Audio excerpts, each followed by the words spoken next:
Hello বন্ধুরা, good evening. তো এখন আমি ছাদে চলে এসেছি। ছাদে আসার পারপাসটা বলছি, ছাদে তো রোজই আসছি গাছে জল দিতে, তবে ইদানিং ধরে যেহেতু 2-3 দিন ধরে বৃষ্টি হচ্ছে, তো ছাদে আর মানে গাছগুলোতে আর জল দিতে হচ্ছে না।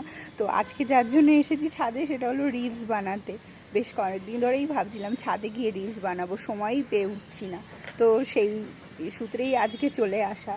তো আমার গাছগুলো দেখিয়ে দিই। এখানে শসা গাছ আছে, উচ্ছে গাছ আছে, আরও লঙ্কা গাছ আছে, আরও অনেক ধরনের গাছ আছে। আর একটা ইন্টারেস্টিং জিনিস যেটা দেখাচ্ছি, মানে তোমাদের সাথে যেটা না শেয়ার করলে ইনকমপ্লিট থেকে যাবে, সেটা হচ্ছে দাঁড়া দেখাচ্ছি। এই যে বাবা, কাটা ধরতে গেলে কাটা। এই যে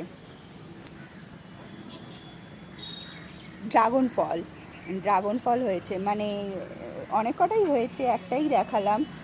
দু ধরনের ড্রাগন ফল হয়, একটা হলো গিয়ে পিঙ্ক কালার ভেতরেরটা থাকে, আর একটা হলো সাদা থাকে। তো আমাদের গাছটাতে পিঙ্ক কালারেরই হয়, খুব সুন্দর হয়। যখন মানে ফুল, এরপরে তো ফুল হবে, ফুল হবে, ফলটা বড় হবে, তারপরে কেটে দেখাবো তোমাদেরকে যে কি সুন্দর হয়েছে। আর আকাশে ওয়েদারটা ভীষণ সুন্দর, মেঘলা মেঘলা হয়েছে।